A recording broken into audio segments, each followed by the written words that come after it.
Boa noite, buenas noches, olá, good evening to all. Sejam muito bem-vindos à nossa Super Master Live do Free English Week aqui no Cambly. Então, para vocês que já faziam parte da nossa comunidade Cambly, estão aqui querendo ver mais dicas, ganhar mais fluência no seu inglês, e vocês que são novos, que estão entrando aqui pela nossa Free English Week, sejam muito bem-vindos.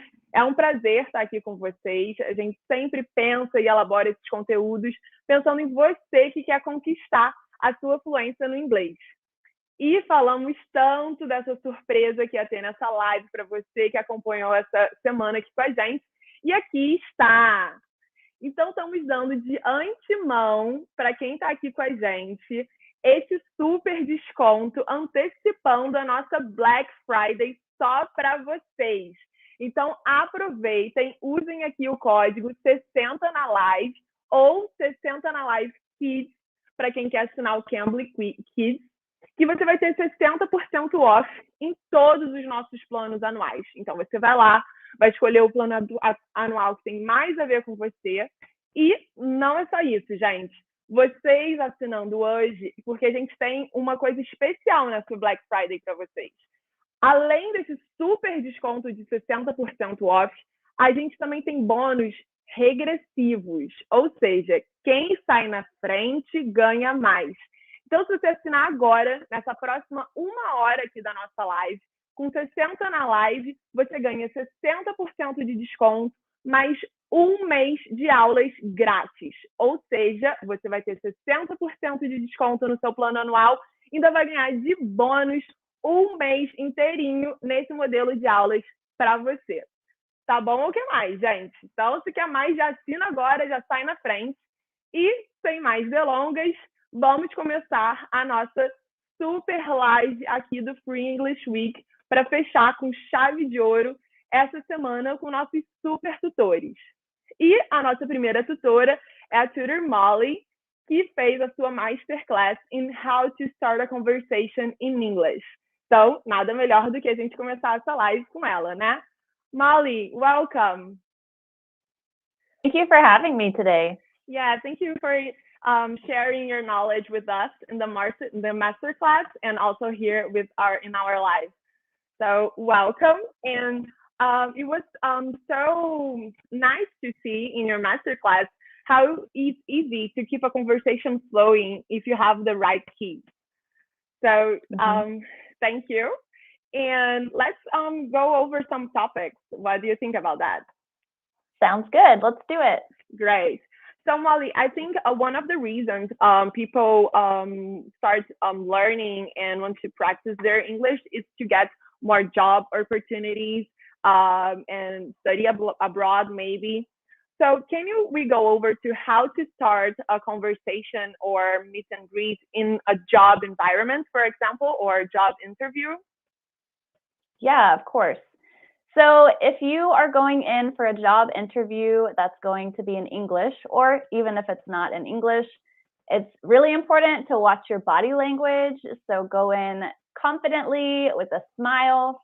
And here in the US, we shake hands with the person who's going to interview us. And you can prepare a short greeting or introduction to practice beforehand, so before your interview. So for example, let's say I'm going in for an interview. I'm going to walk in with a smile, make eye contact, and shake the person's hand. And I will say something like, "Hi, I'm Molly. Thank you so much for having me today." Or, "Thank you so much for seeing me today." Or you can say, "Thank you so much for making time for me today." And after that, they're probably going to introduce themselves as well. And after they do that, it's important to respond with, "It's so nice to meet you." Maybe their name is John. They say, "Oh, I'm John. It's so nice to meet you, John," and repeat their name back to them. Okay, so two things. It's good to always thank the person for their time or for seeing you, and also always making good eye contact and responding the person by their name. So yeah, those were two great tips. So pessoal, Se vocês também tiverem suas próprias perguntas, mandem aí no chat, que a gente está aqui nesse momento da live com a tutora Molly para vocês tirarem suas dúvidas. And Molly, what would be maybe since we are saying to start a conversation in English, how about to end a conversation in English, both in formal and informal ways? Yeah, great question. If you're finishing an interview, for example, you can follow the lead of the interviewer and again, thank them for their time. You can say, it was a pleasure meeting you. This is very formal. It was a pleasure meeting you. I appreciate your time. You can also say, thank you so much for your time. I hope you enjoy the rest of your day. This is also formal. Another formal way to, oh, you have a question? Yes, we do. We have a question here from João Pedro. Thank you, João Pedro, for your question. He's asking, what should I say when I don't understand the person? That's a great question. So if you don't understand someone, a lot of times formally, we're going to start with, I'm sorry. So apologize, even though you didn't do anything wrong, and then ask them to repeat it. So you could say, I'm sorry, could you please repeat that? Or I'm sorry, could you please say that again? Okay. And it's not polite to say what, right? I know that's right. a common Unless mistake you're for Brazilians. Speaking to a friend, yeah. If it's informal with a family member or a friend, you can say what. But if you're speaking with someone that you don't know, or if you're in an interview or a formal setting, what, it can be a little too direct. Okay. So it's normal and good to say sorry. The person will just understand by you saying sorry. Like sorry? Yeah, or you can just say sorry. Okay. Exactly. That's how the natives speak, I can imagine. Okay, that's good to know. So back to the interview, maybe I was wondering when you say thanks you for your time and things like that, do you also find it's nice or it's polite to ask a feedback on your interview, or you never do that? I think it depends on the interviewer, the type of company. If it's a more laid back company, you don't want to directly ask for feedback, but you can ask, when can I expect to hear from you? Okay. Or you can say something like, I hope to be in touch in the future. Okay. Something like that. When do I expect to hear from you? Or is there a time when I will hear from you? This kind of opens up the question of, okay, am I going to hear from you again? And maybe they'll say, we'll be in touch in the next week, or we'll be in touch in the next 2 weeks. Okay, so that's good. It's good to know. And I myself know that it's a common mistake for Brazilians, or maybe, we have a question here. So let's see what the viewers are saying. Leonardo, thank you, Leonardo, for your question. What can I do to improve my understanding? That's a good one. Thank you, Leonardo. Yeah, that is a good one. I think a lot of people, when they're in a conversation with a native speaker, it can be very overwhelming because sometimes a native speaker speaks really, really fast and using slang. So some good ways to improve your listening is I like to listen to podcasts in Spanish to practice my Spanish listening.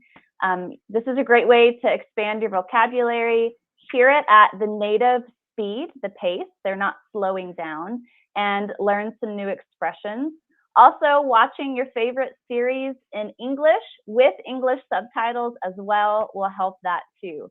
And just doing this as much as you can, even if you're just cleaning your house or doing your homework, putting on something in English in the background so that you're constantly listening and trying to improve that skill. That's a great one because you can do while having fun of doing a day-to-day task. So it's easy, as we say in Cambly. Like if you have 15 minutes a class, it's also like very good, and you will improve on that. We have another one, Molly. Vanildo, thank you for your question. He's asking, I know many words, but I forget when I start speaking. What is your tip on that? That's a very common thing when you're learning another language. You practice them all at home, and then in the moment they leave your brain. For this, honestly, this might sound kind of silly, but this is what I did when I was learning Spanish. I was just practicing the conversations with myself in my home. For example, if I know that I'm going to, maybe I'm going to a birthday party the next weekend and I don't know a lot of people, while I'm at home, I'm going to practice those conversations and using those words over and over beforehand, even if I'm by myself. That way, it's the consistency, right? Repeating again and again until I know that it's in my brain for good. And in the moment, if you do forget the word, it's okay. You can still express yourself. Maybe try to find a different word that's easier, or try to explain your way around the word, if that makes sense. Yeah, I use this trick all the time. Me too. But so it's fake it till you make it kind of thing. Exactly. So Molly, thank you for your time here with us. It was a great starting for this live.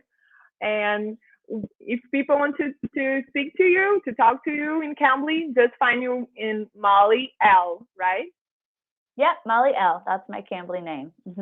Perfect, Molly. So have a great evening and keep tuned because we have 2 more tutors here with us. So thank you so much for having me. Thank you. Good luck to all the learners learning English. You can do it. Thank you, Molly. Bye. It was great. Pessoal, fiquem aqui que a Molly está indo, mas já temos um novo tutor. Eu vou aqui chamar ele. Enquanto isso, mandem suas perguntas, ou então aproveitem lá a nossa promoção do Cambly, aproveita lá para assinar com o nosso super desconto, 60 na live ou 60 na live Kids, se você quer já começar com a sua família o inglês desde cedo. Então, eu vou chamar aqui o nosso próximo tutor. O que vocês estão achando da nossa live, gente? Deixa aí os comentários.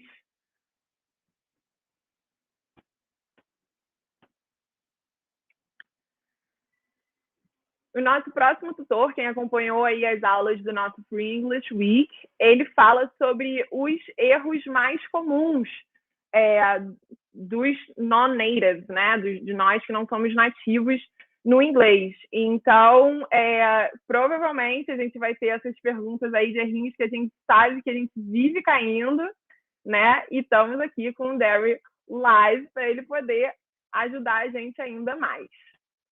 Então, fiquem sintonizados e mandem suas perguntas, comentem aqui.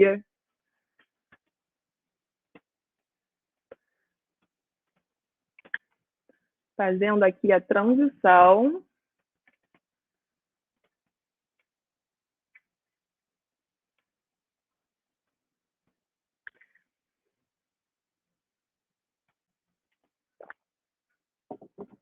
Gente, muito obrigada pelas perguntas. Essa live aqui é para vocês. Então, aproveitem mesmo, podem mandar à vontade.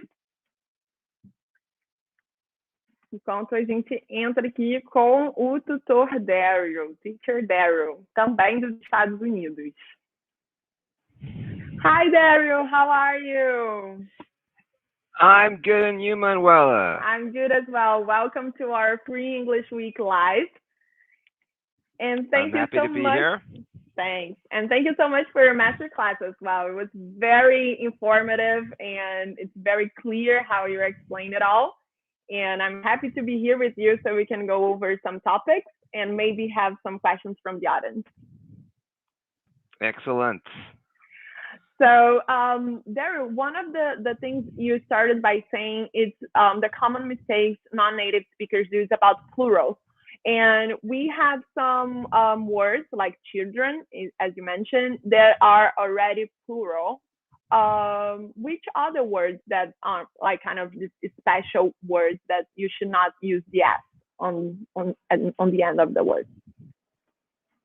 Well, another one that's very similar to children is people.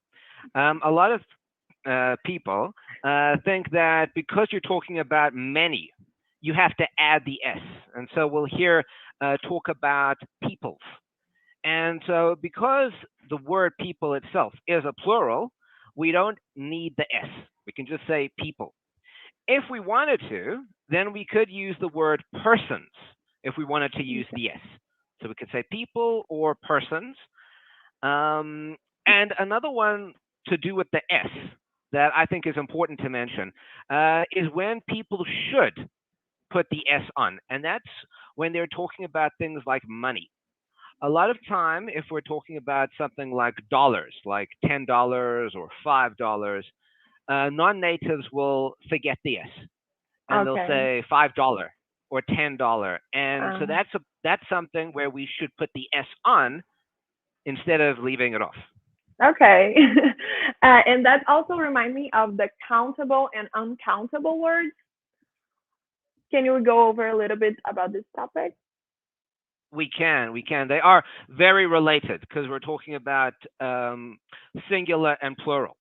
I think a lot of people get confused about countable and uncountable nouns.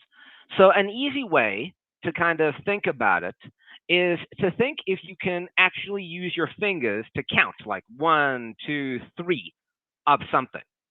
So let's look at an example here. If we had like apples, all right, or cars, we could say I have 1 car, 2 cars, 3 cars. So it's easy to use the numbers, right? But now let's talk about something that's uncountable, like information. All right. So how much information do I have? I can't say I have 1 information. I can't say I have 2 informations. So words like information, when I can't use the numbers, they are uncountable. Another great example is water. So I can't count water. I can't say I have 1 water. So if you're using, or if you're talking about an uncountable noun like information, water, knowledge, homework, then we're not going to use the S because it's a plural already. It's talking about many things already. But we know sometimes it's common even for natives, like we as a natives in our own language, we don't always go by the rules, like very like sticking to the grammatic book, let's say. There is any situation where this kind of rule gets slipped aside, stepped aside as a native speaker? There are actually. I'm going to write something in the chat here. Now, Perfect. We have something, and I'm sure you have this as well in any native's language. We have something called poetic license. Now, what this means is that if we're creating something that is artistic or figurative, then we break the rules. Good examples of this are poems, songs, where you have lyrics, and or when you're trying to describe something that's not real, like something from the imagination. Even movies, fantasy movies are going to do this, and they're going to break those rules a lot. They may talk about like the waters of life or something like that. So water, usually we're not going to use the S. But if we want to make it sound poetic or maybe meaningful, then we're going to break that rule and put like the S and make it sound fancy. Okay. So if you have an advanced level of English, or if you want to get a more native kind of experience, it's also good to use those kind of objects like music and poetry, as you said, literature maybe. Definitely. Like I said, this is also for figurative language, and figurative language like idioms or phrasal verbs, and this kind of breaking of the rules obviously is for that higher level of English. Okay. So figurative language is always higher level. It makes you more comfortable with that kind of higher explanations instead of just the basics in the language. Perfect. So back to the basics. And guys, if you want to send questions, please do so. essa live é para vocês, afinal de contas, e o teacher Daryl está aqui para responder suas dúvidas. Então, fiquem à vontade, que ele vai saber responder, seja lá qual seja a sua dúvida. But Daryl, back to the basics. Also, you mentioned in your masterclass about the articles and a, the, and an. And I guess from those, the and it's the most tricky one. Can we go over this one, please? All right. So an is like the brother of a. All right. So they're very separate from the. The is by itself. It's about a definite thing. And an are indefinite. Okay. And when do we use an? It's for these vowels. Okay. A, E, I, O, U. So if a word, the noun, let's look at the noun first. If the noun starts with this, with one of these vowels, we're going to use an. So for example, we could say an apple. We won't say a apple because it's got the vowel. So we must use an apple. Now, what's important here, I always like to stress this. Sometimes we put an adjective in front of a noun. If the adjective has the vowel, we still have to use the an. So we could say an amazing apple. Oh, okay. Now, if it didn't have that vowel, if it was fantastic, then we're going to use a fantastic apple. And that would be because also, for example, an amazing car as well. Even an amazing car. The car is with C, but amazing is with A. Yes, I'm glad you brought that up. That's true. That's right. Okay, so great. We had a question here from João Pedro. He's asking, I think that's a common mistake for Brazilians. He's asking, my brother has 4 years old, or my brother is 4 years old. Okay, so for this, we're going to say my brother is 4 years old. Because is actually the means existing. It's actually a verb that means like to exist. Okay. So we're talking about now. At this point in time, he exists with 4 years. Okay. I think that's a common one for us Brazilians, because if we translate it like how we think we say, we use the verb have to talk about age in Portuguese. But in English, it's about the existence, as you're saying. That's it. Look, I think a lot of non-natives will filter the language through their own language. So you're talking about he has 4 years, like he has it, he has those 4 years. So it's a good example of trying to think in English instead of filtering, going through your native language. Try to think in English and to learn that that's the way that we say it in English, and that I shouldn't think of how I say it in my language. But there is any way you say has, for example, I have 4 years of teaching experience. That's another thing. That's different. Yes. There we could. I'm going to type that. So I have 4 years of teaching experience. Now, why would, checking my spelling. Now, why would we say that as a have, or even he has 4 years of teaching experience? Is because the teaching experience is almost like a thing, right? It's almost like a thing that, almost like a phone or the cup, right? It's a thing that I have. Whereas when we're talking about how old I am, again, it's like existing. That's me. It's not something that I have. I can't say, well, my 4 years is here or whatever. I can't hold the 4 years. I can't have it. It's just who I am. But the teaching experience is a thing that I can have. Okay. Guys, if you have any other questions, please send it here. Pedro Henrique, thank you for your question. How express your ideas in a conversation? That's Is that almost the a question? philosophic one. How to express your ideas in a conversation? That's kind of a broad question. Yes. All right. Okay. Well, I would say that it all depends on your level of English.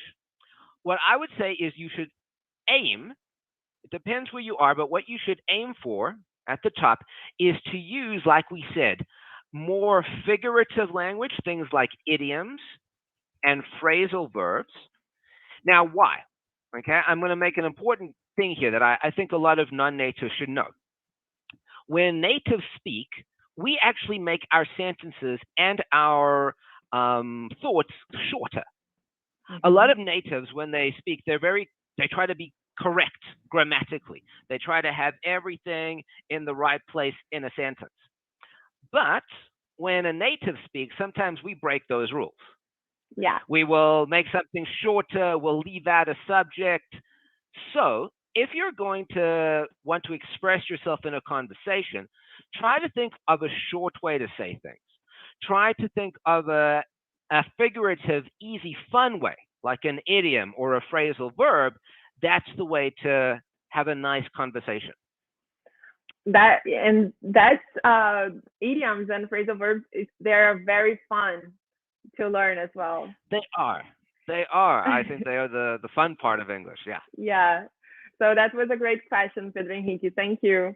And you also mentioned in one part of your masterclass, which I find very curious because what I find very special about English language is that we not only use it when we are speaking to native speakers, but also when we are using like with German speakers, like Spanish speakers, like when you're not in your own language, like kind of English brings people together.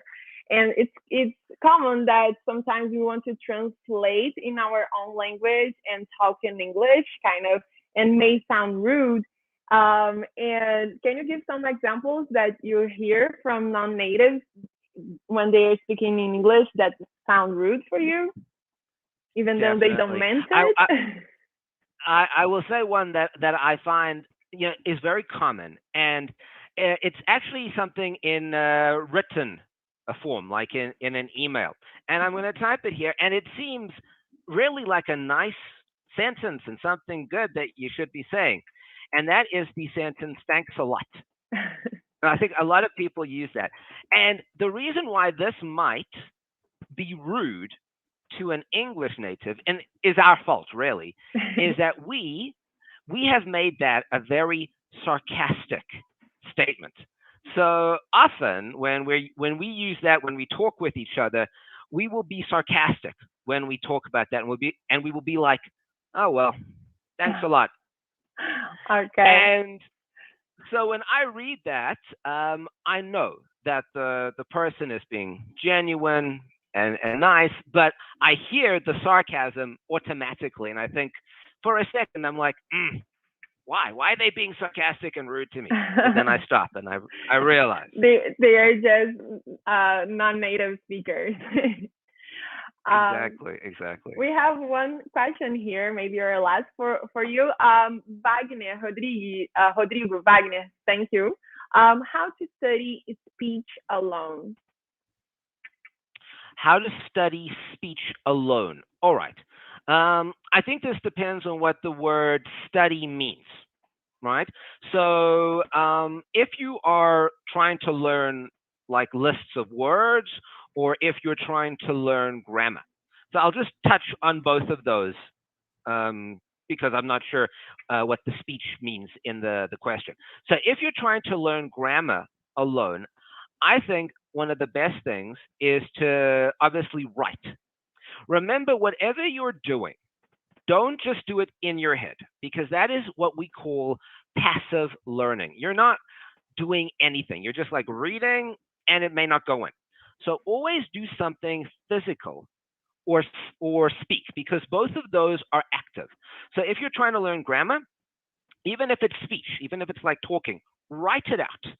And then you can check what your grammar was like and you can correct it, and then you write it out again correctly. And that is a communication with the hand and the brain, and it's active. if you're trying to learn like a lot of words or idioms or phrases to use in speech, that's difficult. I would say learn one a day and use it. Perfect. So never just learn a list. Say, I'm going to use this today in my conversation in English, and then that's active as well, and that's the best way to learn it. Maybe you can book a class with a tutor on Cambly just to talk about one phrasal verb, for example, and try to do different ways. Don't even tell the tutor that you're gonna use it. So book the class, and in your brain, you're gonna find a place to put that in, and that's you being active and finding a way to make it part of you, not just saying, I want to learn about this. Perfect. You talk about anything and you put it in. That's a golden tip. So thank you, Daryl, so much for your participation in our Free English Week Live. And we hope seeing you again. If people want to reach you out on Cambly, feature Daryl, how it is here in our monitor, right? Awesome. Thank you. I'm sure there'll be a link. You can try to make a lesson with me. Yeah. I'll be happy to help. Perfect, Daryl. Thank you so much for having us. Thank you, Manuela. Então, pessoal, é isso. Vocês estão aqui ligados na nossa live. A gente ainda tem mais um tutor que eu vou conectar aqui com ele. Um segundinho que eu vou pegar o meu carregador, porque aqui a gente fica, né, nesse bate-papo gostoso, não vendo o tempo passar. Vamos aqui conectar com o nosso último tutor. E como vocês estão vendo, né, gente, os nossos super tutores, eles são demais, como eles explicam bem. Use aqui o código 60 na live já, ou 60 na live já, Kids, e aproveite 60% de desconto em qualquer plano anual. É você saindo na frente nessa Black Friday, porque além disso, você tem como também aproveitar os nossos bônus especiais, porque nessa Black Friday a gente está com bônus regressivos. Então, se você está saindo na frente, além dos 60% off, você também consegue um mês de aulas grátis dentro do seu plano. Então, são 13 meses de inglês para você investir em você, investir no seu futuro, em melhores oportunidades. Então, essa é a hora, gente. Black Friday não é para comprar blusinha, é para você aproveitar o melhor investimento e o momento das melhores promoções do ano para conseguir as melhores oportunidades. Então, estou aqui. E o que vocês estão achando da live, gente? Conta aqui para mim. Mandem aqui no chat. Muito obrigada, as perguntas de vocês são ótimas também. E lembrando, hein, gente, é só 1 hora esse super desconto aqui, antecipado, especial, exclusivo para vocês. E os nossos cupons acabam. Então, se eu fosse vocês, pegava aqui, saía correndo e ia lá para o Cambly, já fazer sua matrícula, já escolher o plano que melhor cabe para você, que você vai achar esse plano. E agora a gente vai chamar aqui o Miguel, que deu uma aula para gente sobre pronúncia, né? Que quem quer conquistar a sua fluência no inglês, a pronúncia é super importante. Então, ele vai estar aqui para a gente. Ele deu uma masterclass super completa e agora está aqui live para poder tirar as dúvidas que ficaram ou dúvidas que vocês têm aí com vocês para a gente poder melhorar. Emerson, que bom que está gostando. Ficamos muito felizes. Mandem aí, gente. Estou aqui ainda. Beber um golinho de water, não waters, como a gente viu, é uncountable. E, gente, se ficou alguma dúvida também da live passada, do outro tutor, de alguma coisa que ele comentou, de alguma outra aula, pode mandar aqui para a gente também, porque os tutores, os nossos super tutores, eles estão sempre super ligados em qualquer tema ou questão que vocês estão tendo. Valeu, João Pedro, valeu pelas perguntas aí que você está mandando para a gente. Tinha uma aula aqui, vou ligar para o Miguel.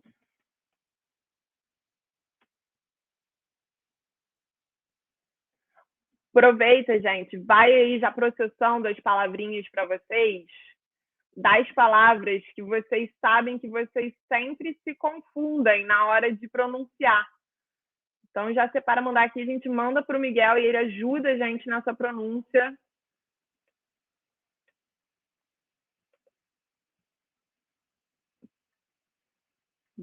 Vamos.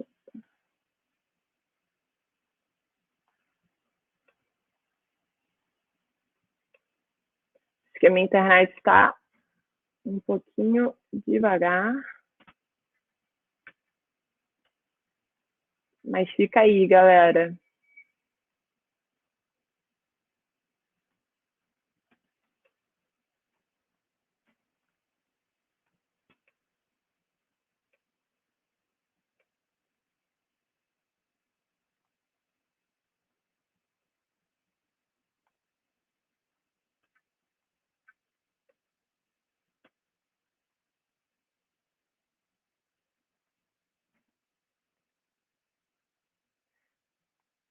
É que acontece. Vocês sabem, gente, que no Cambly vocês podem marcar as aulas com os tutores, né? Vocês combinam um horário com eles, ou vocês podem também chamar o seu tutor online, escolher ele ali na hora mesmo. Hi, Miguel. So, okay, I think okay. Gente, quem sabe faz ao vivo, né? Mas como eu estava falando, na live você pode escolher. Hey, Miguel. So, 1 second, now that I have to switch tabs here. So, okay, we are live. So how are you doing, Miguel? Thanks for having us here.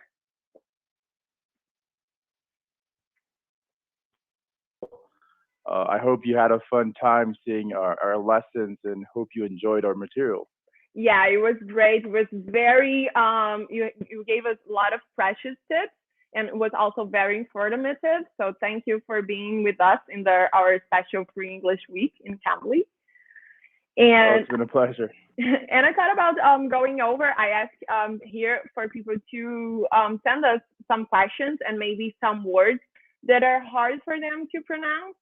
And I will start myself maybe with one that I found that is very different, very specific from English language, and it's very it makes a lot of difference to perceive as a very good or bad English is the TH sound. Okay, sure.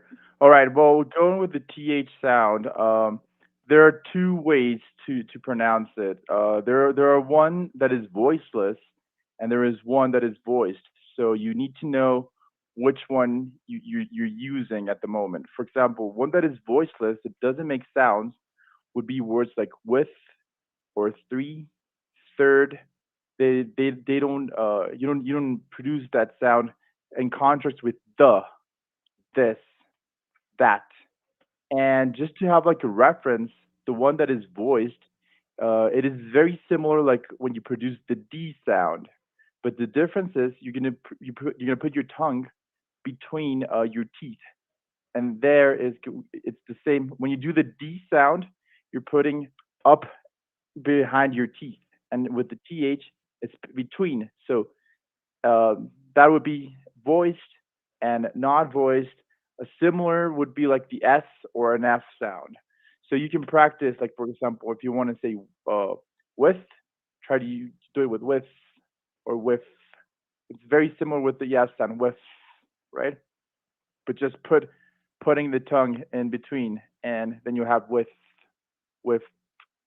right? Can you give some examples of words that there is this TH sound and you find it very common that non-native speak in a wrong way? For example, I've heard strength. Strength is a little bit tricky because you have like this really sonorous consonants in the beginning, strength, and then you got this ending. So it's strength. So that's the hard part with the and then the right. Sometimes when you bounce between consonants with other vowels, you have it's a little bit easier. But that one's a particular um, a particular word that I found that people have trouble with. How about the RL sound, like word, world? Like world. Yes, I find that it is tricky also for some people, and that is because you bounce from it's similar with like strength, that you bounce from one consonant to the others, so you don't have the vowel to, so you land with the R sound, and then o. So your tongue is retracted and then back up. So here, this would be your teeth. So oh, right, oh. So that kind of sound can be hard. So world, yeah.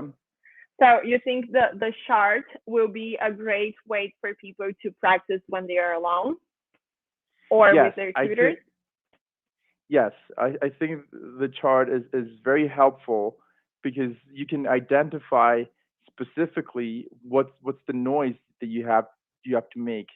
So it is an extraordinary guide, and every time you have a question, if you're doing it properly, you can always ask a tutor. Yeah. That's great. So, pessoal, guys, we have time for one question. If you want to send us here, it would be great. So, Camila, thank you, Camila, for your question. It's correct to say I like to wear dark clothes like jeans and t-shirts, or I like to one second, de como onde refiro qual roupa está correta. O like de como. Okay. I think I know what she means. She's asking when to use the word, because like can be I like I love something, I enjoy something, or it can also be as an example. So like da da da. So Oh, okay, okay. Right. So how would you use the different? Okay.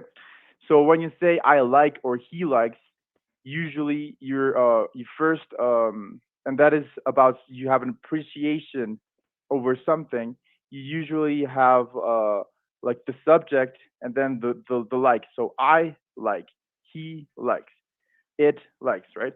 mhm. So and then the object that you're talking about, and when you're saying like as a comparison between two things, like that pen is like the one I have home, then it is different because you're defining first the object. That pen is that's the trick, is like, or it is yeah, you would usually use is would be the verb, and then like comes to modify what is it that is alike.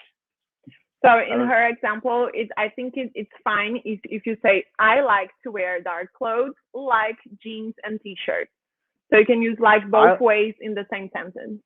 Yes. So I like, it's the first one, to wear dark clothes, and then you're defining the other one like the ones I have at home, right? So there you go, Camila. Thank you for your question. Um, if you guys have other questions, I think we have time for one more. So hurry up. And Miguel, there's something you find in like a golden tip for pronunciation that people can practice at home or maybe with a Cambly tutor? Oh, yeah. I think that Brazilian people are like always, you know, they have this high energy, and I think singing is always a good way to you have a good vibe. You're going in the car, you can start singing, and you can help yourself announcing better. So when you try to copy how somebody else is singing, you can really and force yourself, get some rhythm, all of these things. And if you don't mind me, I can recommend. I would recommend usually singing things that are like a little bit older, because new songs tend to be harder since vocal range increased. People are There's more competition, and older songs were a little bit more flat, And if I can give some examples, like I really like, for example, Carole King or James Taylor or even the Beatles. Some have high pitch, but some which lower pitch. It is fun, and it is something you can do at home. That's perfect. So we have our last question here from João Pedro, very participative in our live. So thank you, João Pedro, for being here with us. And he's asking, please, I find it difficult to say actually. I guess because there's a lot of silent silent L's and things like that. So you have to always divide words that are hard. So you can first go with act, and then go with wally, right? So if you, because sometimes, and I find this a lot with students, when they try to compose all the sounds in one word, they kind of trip with one part and they mix it with the other. So if you divide it, you have act, and then wally, right? Actually, and in that connection, you first practice both individually, and then you connect it later. Actually. So it is a hard word. I can see why he gets a little bit tricked by it. Yeah. Yeah, just so it's practice, and more practice. Yeah, it's a lot about practice. Yes. So Miguel, thank you for your participation. We are coming to the end of our live. Time flies. Camila, you're welcome as well. She's thanking you for the explanation about the like. So, and guys, I hope you had a great time here with us and with our super tutors. Miguel, have a great evening. If you want to find Miguel on Cambly, is Miguel Angel Gal, just how it's written up there. And book a class with tutor Miguel, right? Okay. Yes, I'd love to have more Brazilian students. They're always a lot of fun.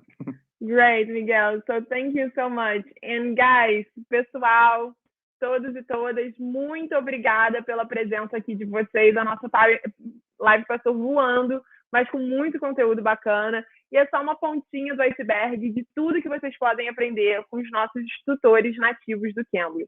Então, não perca mais tempo. Tá aí o nosso código adiantado, especialmente para você que nos acompanhou aqui na Free English Week, que é o 60 na live, para você aproveitar de antemão a nossa Black Friday, que está começando essa semana, com bônus especiais regressivos. Então, se você sai na frente, você ganha mais, você paga menos e ganha mais.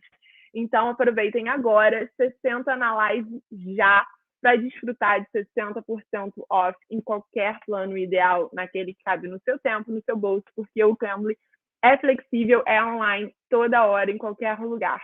Então, aproveitem, espero que vocês tenham gostado. Vão ficar aqui os links e happy learning to you all. Bye!